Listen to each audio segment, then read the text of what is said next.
Hello friends, எல்லாருக்கும் வணக்கம். எல்லாரும் எப்படி இருக்கீங்க? இன்றைக்கி வந்து ஒரு சாட்டர்டே விலாக் பார்த்துடலாம். இன்றைக்கி வந்து பசங்களுக்கெல்லாம் ஸ்கூல் லீவு தான் இருந்துச்சு. அதனால் கொஞ்சம் எந்திரிச்சதே வந்து லேட்டு தான்.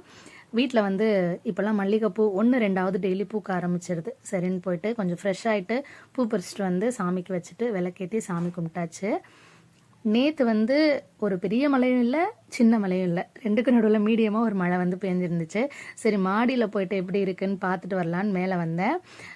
ஸோ இந்த ரூமுக்குள்ளே வந்து மழை வந்துச்சுன்னா கொஞ்சம் மழை தண்ணி உள்ளே வந்துடும். அதனால் இந்த ப்ரொடெக்ஷன்லாம் போட்டு வச்சுருப்போம். ஸோ அதெல்லாம் எடுத்து பார்க்கும்போது நல்லாவே நனைஞ்சு ஈரமாக ஆகிட்டு இருந்துச்சு. இந்த மழை வந்துச்சுன்னா இந்த தூசியெல்லாம் சேர்ந்து அடைச்சிட்டு இந்த தண்ணி போகிற வழியெல்லாம் தேங்கி நிற்கிற மாதிரி இருக்கும். அதனால தான் மேலே பார்க்க வந்தேன். பரவாயில்ல, தண்ணியெல்லாம் எங்கேயும் தேங்கி நிற்கல.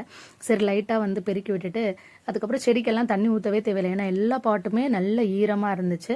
சரி, லைட்டாக மட்டும் அந்த செடிங்க மேலே தெளிச்சு விடலாம் அப்படின்னு தண்ணியை வந்து எல்லாத்துக்கும் தெளிச்சு விட்டேன்.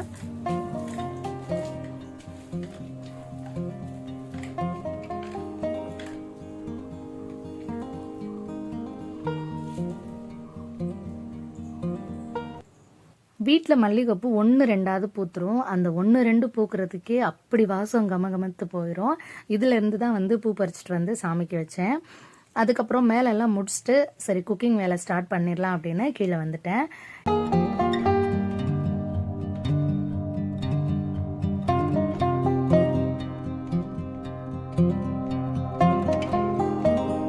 இன்றைக்கி பிரேக்ஃபாஸ்ட்டுக்கு கருப்பு கவுனி அரிசி கஞ்சி தான் பண்ண போகிறேன். அதுக்காக நேற்றே 1 கப்பு கவுனி அரிசி எடுத்து ஊற வச்சுட்டேன்.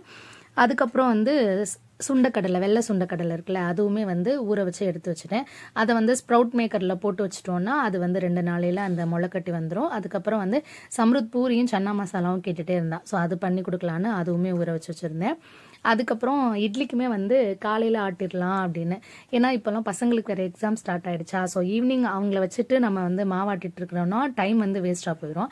ஸோ அதனால் அவங்க மேலேயும் கான்சன்ட்ரேட் பண்ண முடியாது. அதனால் அந்த வேலையெல்லாம் வந்து கொஞ்சம் சீக்கிரம் முடிச்சிட்டோம் காலையிலே அப்படின்னா ஈவினிங் அவங்க கூட கொஞ்சம் டைம் ஸ்பெண்ட் பண்ணுறதுக்கு கரெக்டாக இருக்கும். நான் வந்து இந்த வெள்ளை சுண்டைக்கடலையே தண்ணி எல்லாமே நல்லா வடித்து வச்சுட்டேன். தண்ணியெல்லாம் நல்லா வடித்ததும் அதுக்கப்புறமா நம்ம வந்து ஸ்ப்ரவுட் மேக்கரில் போட்டு வச்சிடலாம்.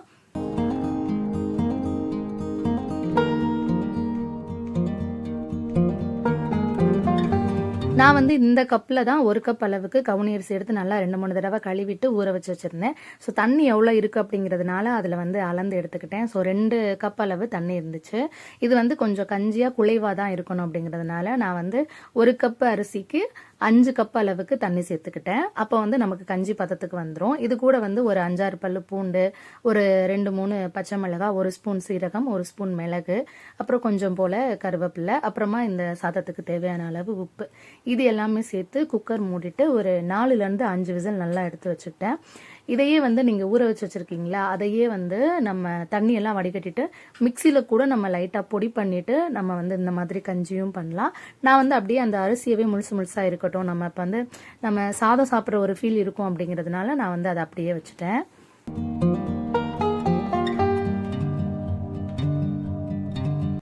நான் எப்படி ஸ்ப்ரவுட் மேக்கரில் இந்த பயிர்கள்லாம் முளைக்கட்டுறேன் அப்படிங்கிறத காமிக்கிறேன். இதை பற்றி நான் ஏற்கனவே தனியாக ஒரு வீடியோ போட்டிருந்தேன். அதில் நிறைய பேர் நிறையா டவுட் கேட்டிருந்தாங்க.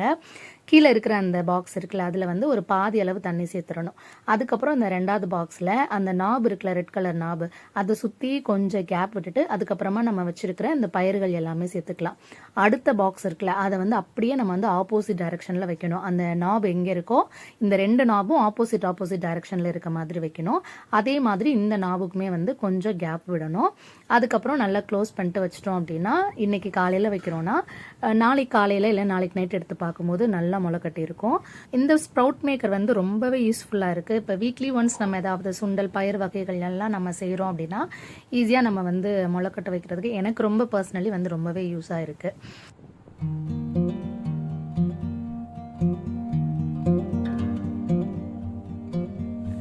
அதுக்கப்புறமா இட்லிக்கு மாவு அரைக்கிறதுக்கு ஸ்டார்ட் பண்ணேன். ஸோ இந்த கிரைண்டர் பற்றியுமே நிறைய பேர் வந்து டவுட் கேட்டிருந்தாங்க. இது வந்து நான் வாங்கி 1.5 வருஷத்துக்கு மேலே ஆகுதுன்னு நினைக்கிறேன். ஸோ எனக்கு எந்த ப்ராப்ளமே இல்லை. ஏன்னா நிறைய பேர் வந்து டைரெக்டாகவும் போய் ஷாப்பில் வாங்கியிருக்காங்க, நிறைய பேர் வந்து ஆன்லைன்லேயும் ஆர்டர் பண்ணி வாங்கியிருந்துருக்காங்க. ஸோ நிறைய டவுட்ஸ் வந்துச்சு, இது ரொம்ப ஹீட் ஆகுமா, அடிக்கடி ஏதாவது ப்ராப்ளம் வருமா, அது இதுன்னு நிறைய கேட்டிருந்தாங்க. பட் எனக்கு இது வரைக்கும் எந்த ப்ராப்ளமும் இல்லை. நான் வாரத்துக்கு ஒரு தடவை வந்து இது யூஸ் பண்ணுவேன். ரொம்ப ஹீட் ஆகுதா அப்படின்னும் கேட்டிருந்தாங்க. அது வந்து அரைக்கும்போது அந்த அந்த மிஷின் இருக்கிற இடத்துல மட்டும் கொஞ்சம் சூடு தெரியுது. பட் அதனால எனக்கு எந்த ப்ராப்ளமும் இது வரை வந்ததில்லை. ஒரு சிலர் வந்து டைரெக்டாக கூட ஷாப்பில் வாங்கிட்டு அங்கே ஆட்டுறதுக்குள்ளே அந்த கம் எல்லாம் அதை எடுத்துகிட்டு வந்துருந்துச்சு அந்த மாதிரி சொன்னாங்க. பட் எனக்கு அந்த ப்ராப்ளமும் இல்லை. அதுக்கப்புறமா நான் வந்து கஞ்சிக்கு வந்து தேங்காய் பால் அரைக்கிறதுக்காக வந்துட்டேன். ஒரு அரை மூடி தேங்காய் எடுத்து அதில் கொஞ்சமாக தண்ணி சேர்த்து நல்லா ஒரு 2 தடவை தண்ணி சேர்த்து தேங்காய் பால் வந்து ரெடி பண்ணி எடுத்துக்கிட்டேன். ஸோ குக்கரில் நல்லா விசில் போனதும் அதுக்கப்புறம் ஃபைனலாக நம்ம அந்த கவுனி அரிசி கஞ்சியில் இந்த தேங்காய் பால் சேர்த்து மிக்ஸ் பண்ணிட்டு சாப்பிட வேண்டியதுதான். நான் வந்து முதல் நாள் நைட்டே இந்த அரிசி ஊற வச்சுட்டேன் அப்படிங்கிறதுனால எனக்கு சூப்பராக பாயில் ஆகி வந்துருந்துச்சு. நம்ம வந்து இன்ஸ்டண்ட்டாக பண்ணுறோம் அப்படின்னா இது வேகிறதுக்கு கொஞ்சம் டைம் எடுத்துக்கும். நான் ஒரு தடவை வந்து இதில் ஸ்வீட் பண்ணும்போது நான் எப்படியும் ஒரு 7-8 விசிலாவது வச்சுருந்துருப்பேன். ஸோ அப்போ தான் எனக்கு வந்து வெந்திருந்துச்சு. இது ஒரு 5 விசில் வச்சுருந்தேன், நல்லா சாஃப்ட் ஆகிடுச்சு.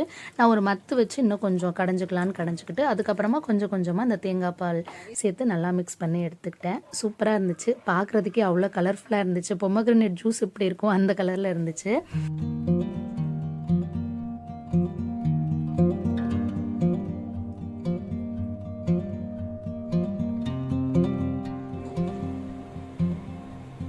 ஐஸ் மேலே பெஞ்சிருக்கு.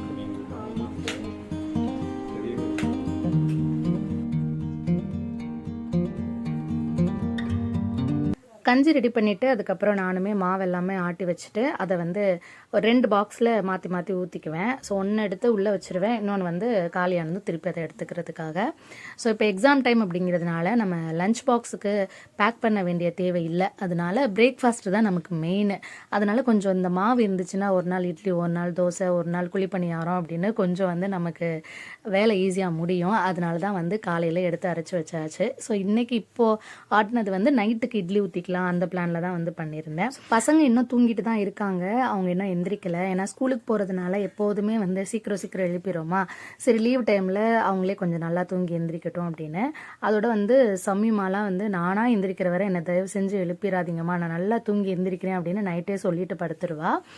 அதுவும் நான் வந்து ஒரு 10 o'clock வரை பார்ப்பேன், அதுக்கப்புறம் வந்து எழுப்பிடுவேன்.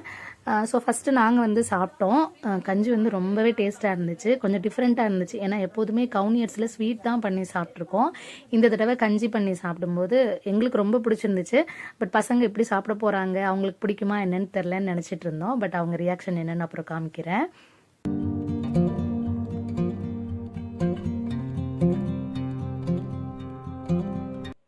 இந்த கவுனி அரிசி அம்மா தான் ஊர்லேருந்து வாங்கி கொடுத்து விட்டுருந்தாங்க. ஸோ அறுவடை பண்ணி அந்த கொஞ்ச நாள்லேயே வந்து அரைச்சி நமக்கு கொடுத்து விட்டுருந்தாங்க. இது அவிக்கிறதுலாம் இல்லை, அப்படியே பச்சையாக தான் அரைச்சி கொடுத்து விடுவாங்க போல். இதை வந்து நான் அப்படியே வாங்கிட்டு வந்ததோடு அப்படியே வந்து பாக்ஸில் போட்டு வச்சுட்டேன். இன்றைக்கி ஒரு தடவை ஸ்வீட் பண்ணேன், இன்றைக்கி வந்து கஞ்சி பண்ணலான்னு எடுக்கும்போது தான் தெரிஞ்சு அதில் வந்து குட்டி குட்டி பட்டர்ஃப்ளை மாதிரி இருக்குள்ள பூச்சி அந்த அரிசியிலலாம் இருக்குல்ல, ஸோ அந்த மாதிரி வர ஆரம்பிச்சிருச்சு. ஸோ வண்டு புழு அந்த மாதிரி எதுவுமே இல்லை. பட் அந்த குட்டி குட்டியாக பறக்கிற பூச்சி இருக்குல்ல, அது மட்டும் ஒரு 4-5 பூச்சி இருக்கிற மாதிரி இருந்துச்சு. சரி அப்படியே வச்சோன்னா கெட்டு போயிடும் அப்படின்ட்டு அதனால அந்த அரிசியை மட்டும் கொஞ்சம் நேரம் வெயிலில் காய வச்சு எடுத்துடலான்னு எடுத்துகிட்டு வந்து வச்சேன். பசங்க 2 பேருமே எந்திரிச்சிட்டு ஃப்ரெஷ் ஆகிட்டு வந்துட்டாங்க. சரி அவங்களுக்கு கொடுக்கலாம் அப்படின்னு கொடுத்தாச்சு. ஸோ கொடுத்ததுமே அவங்க கேட்ட கொஸ்டின் வந்து இது ஸ்வீட்டா அப்படின்னு தான் கேட்டாங்க. ஸ்வீட் இல்லை, இது கஞ்சி, சாப்பிட்டு பாருங்க அப்படின்னு சொல்லி கொடுத்தேன். சம்பளத்துக்கு ரொம்பவே பிடிச்சிருந்துச்சு. மேடம்க்கு மட்டும் ஸ்வீட்டே சாப்பிட்டு பழகிருச்சு. அதனால ஏமா அதை ஸ்வீட்டாக பண்ணியிருந்துருக்கலாம்ல, நல்லா தான் இருக்குது, பட் இருந்தாலும் அந்த ஸ்வீட் தான் எனக்கு பிடிச்சிருந்துச்சு அப்படின்னு சொன்னால். அதுக்கப்புறம் சரி எனக்கு கொஞ்சோண்டு ஸ்வீட் மட்டும் இதில் போட்டு தாங்கம்மா அப்படின்னு கேட்டனால அவளுக்கு மட்டும் லைட்டாக அதில் ஸ்வீட் போட்டு கொடுத்தேன். சம்பளத்து வந்து சொன்னால் இதே மாதிரியே நார்மல் கஞ்சியும் ஒரு நாள் பண்ணி கொடுங்கம்மா அப்படின்னு. சரி பண்ணித்தாரேன்னு சொல்லியிருக்கேன். ஸோ அவங்க அட்லீஸ்ட் அந்த ஒரு கப்பாக சாப்பிட்டாங்களே, அதுவே எனக்கு பெரிய சந்தோஷமாக இருந்துச்சு.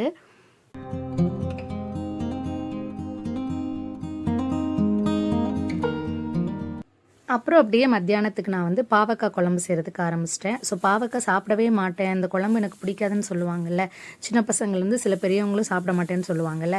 ஸோ கண்டிப்பாக இந்த மெத்தடில் ஒரு வாட்டி ட்ரை பண்ணி பாருங்கள், அவ்வளோ சூப்பராக இருக்கும். பிடிக்காதுன்னு சொல்கிற சின்ன பசங்க ஃபுல்லாக விரும்பி கேட்டு சாப்பிடுவாங்க, அந்தளவுக்கு டேஸ்ட்டாக இருக்கும். இப்போ வந்து ஒரு கடாயில் எண்ணெய் ஊற்றிட்டு கொஞ்சமாக பூண்டு, சின்ன வெங்காயம் தான் இதுக்கு மெயின் இன்க்ரீடியண்ட். சின்ன வெங்காயம், அதுக்கப்புறமா வந்து தேங்காய் துருவல், இது எல்லாம் போட்டு நல்லா வதக்கிக்கணும். தேங்காய் வந்து கொஞ்சம் பொன்னிறமாக ஆகிற அளவுக்கு வதக்கி வதக்கிக்கோங்க. அதுக்கப்புறமா அதுலேயே வந்து ஒரு 1/4 பிஞ்ச் மஞ்சள் தூள், ஒரு 4 ஸ்பூன் மல்லித்தூள், ஒரு 1½ ஸ்பூன் அளவுக்கு மிளகாய்த்தூள், இது எல்லாமே சேர்த்து நல்லா லோ ஃப்ளேமில் வச்சு நல்லா வதக்கி எடுத்துக்கணும். கருகிடக்கூடாது. ஸோ அதனால் லோ ஃப்ளேமில் வச்சுக்கோங்க.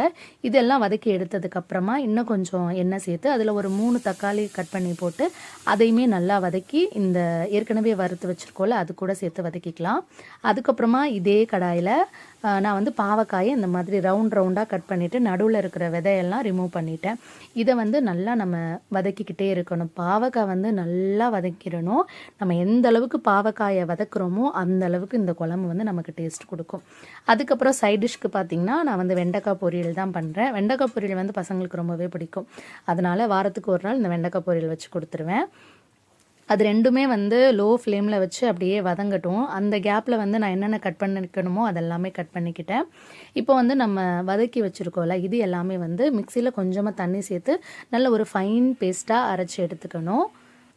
அதுக்கப்புறம் பாவக்காய் வந்து நல்லா இந்த மாதிரி வதங்கிடணும். அது வந்து அந்த ஸ்டிஃப்னஸே இருக்கக்கூடாது. நல்லா வதங்கிட்டு இருக்கும் பாருங்கள், அந்த அளவுக்கு வதக்கிடணும். இப்போ அந்த பாவக்காயெல்லாம் எடுத்துகிட்டு அதே கடாயிலே நான் குழம்பு வைக்கிறதுக்கும் ஸ்டார்ட் பண்ணிட்டேன். கொஞ்சமாக எண்ணெய் ஊற்றிட்டு இதில் வெந்தயம் கொஞ்சம் போட்டுட்டு பெரிய வெங்காயம் ஒரு 2 வெங்காயம் பொடியாக கட் பண்ணி வச்சுருந்தேன், அது கருவேப்பிலை, இது எல்லாமே சேர்த்துட்டு இது கூட நம்ம வதக்கி வச்சுருந்த அந்த பாவக்காயும் சேர்த்து இதை ஒரு 2-3 நிமிஷத்துக்கு நல்லா வதக்கிடணும். அதுக்கப்புறமா நம்ம மசாலா அரைச்சி வச்சுருக்கோம்ல அந்த பேஸ்ட்டை வந்து இது கூட சேர்த்து நல்லா மிக்ஸ் பண்ணி எடுத்துக்கணும். இது ஒரு 2-3 நிமிஷம் மிக்ஸ் ஆனதும் அதுக்கப்புறம் ஒரு நெல்லிக்காய் சைஸ் அளவு புளி எடுத்து ஊற வச்சு வச்சுருந்தேன். ஸோ அந்த புளி கரைசலை இது கூட சேர்த்துக்கலாம். அப்படியே குழம்புக்கு எவ்வளோ உங்களுக்கு தண்ணி தேவையோ அந்த அளவுக்கு தண்ணியும் இது கூடவே வந்து குழம்புக்கு தேவையான உப்புமே சேர்த்துக்கோங்க. ஸோ இது எல்லாமே சேர்த்து நல்லா மிக்ஸ் கொடுத்துட்டு இதை வந்து மூடி வச்சிடலாம். இது வந்து நல்லா கொதித்து எண்ணெய் பிரிஞ்சு மேலே வரும். அது வரை அது அப்படியே கொதிக்கட்டும். இந்த பக்கம் வெண்டைக்காயை வந்து வெறும் வானிலையில் போட்டு வதக்கிட்டு இருந்தேன்ல, ஸோ அதுக்கப்புறமா அதை பொரிக்கிறதுக்கு ஸ்டார்ட் பண்ணிட்டேன். கடாயில் எண்ணெய் ஊற்றிட்டு கடுகு, உளுந்தம்பருப்பு, சீரகம், வெங்காயம், கருவேப்பிலை, வரமிளகாய் இது எல்லாமே சேர்த்து நல்லா வதக்கிட்டேன். இங்கே வந்து பார்த்தோன்னா குழம்பு வந்து நல்லா கமன்னு கொதிக்க ஆரம்பிச்சிருச்சு. மூடி மட்டும் ஓப்பன் பண்ணி விட்டுட்டேன். அதுக்கப்புறம் இங்கே வதக்கி வச்சுருக்க வெண்டைக்காயை இது கூட சேர்த்துட்டு இது கூட கொஞ்சம் போல் மிளகாய்த்தூள், அப்புறமா வந்து இந்த வெண்டைக்காய் பொரியலுக்கு கொஞ்சம் உப்பு, மஞ்சத்தூள் இது ரெண்டும் சேர்த்து மீடியம் ஃப்ளேம்லேயே வச்சு நல்லா மிக்ஸ் பண்ணி எடுத்துட்டோம் அப்படின்னா சூப்பரான வெண்டைக்காய் பொரியல் வந்து ரெடி.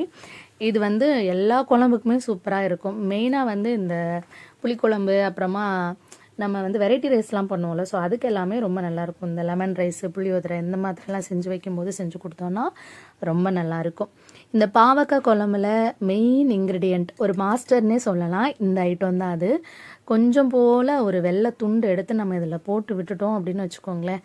ஸோ ஃபைனலாக இந்த குழம்போட டேஸ்ட் வந்து சூப்பராக இருக்கும். ஏன்னா காரம் இருக்கும், புளிப்பு இருக்கும், லைட்டாக மைல்டு இனிப்பு டேஸ்ட்டுமே இருக்கும். கண்டிப்பாக ட்ரை பண்ணி பாருங்கள். இந்த குழம்பு வத்த அவ்வளோ டேஸ்ட் இருக்கும். இது கூட மெயினாக இன்னொரு ஐட்டம் வச்சு சாப்பிட்டோன்னா சாப்பாடு அல்டிமேட்டாக இருக்கும். ஆம்லெட்டு தான். ஸோ ஆம்லெட்டுமே வந்து நான் போட்டு எடுத்துக்கிட்டேன். ஸோ இப்படி வச்சு செஞ்சு சாப்பிட்டு பாருங்கள். உங்களுக்கு வந்து பசங்க வந்து பாவக்காய் குழம்பே சாப்பிட மாட்டேன்னு சொல்லுவாங்கள்ல, அந்த பசங்க எல்லாருமே கேட்டு வாங்கி விரும்பி சாப்பிடுவாங்க. நீங்கள் முதல் நாள் வச்சதை விட இந்த பாவக்காய் குழம்பு வந்து நமக்கு மீன் குழம்பு மாதிரிங்க. இப்போ இன்றைக்கி வச்சோம் அப்படின்னா மீன் குழம்பு, மறுநாள் 2 நாள் ஆக எவ்வளோ டேஸ்ட் கொடுக்கும். அதே மாதிரி தான் இந்த பாவக்காய் குழம்புமே. இதை நம்ம சூடு பண்ண இதோட டேஸ்ட் வந்து அதிகமாகிட்டே போயிட்டுருக்கும். சூப்பராக இருக்கும். ஒரு தடவை ட்ரை பண்ணி பாருங்கள். அதுக்கப்புறம் நான் பசங்க எல்லாருமே உட்காந்து சாப்பிட்டுட்டு மாடிக்கு போயிட்டு நம்ம காய வச்சுருந்தோம்ல கவுனி அரிசி, அதுவுமே வந்து நல்லா வெயிலில் சுருண்டு காஞ்சிருச்சு. ஸோ அதை எடுத்து அப்படியே பாக்ஸில் போட்டுட்டு நானுமே வந்து என்னோடய வேலைகள்லாம் முடிச்சுக்கிட்டேன். இதோட வந்து நம்மளோட வீடியோவுமே முடியுது. ஹோப் உங்களுக்கு வீடியோ பிடிச்சிருக்கும்னு நினைக்கிறேன். யூஸ்ஃபுல்லாக இருக்கும் ஏதாவது ஒரு வகையில் அப்படின்னு நம்புகிறேன். வீடியோ பிடிச்சிருந்துச்சு அப்படின்னா மறக்காமல் நம்ம சேனலை சப்ஸ்கிரைப் பண்ணிக்கோங்க. அப்படியே ஒரு லைக்கையும் போட்டுருங்க. இன்னொரு வீடியோவில் உங்கள் எல்லாரையும் சந்திக்கிறேன். அது வரைக்கும் பாய்.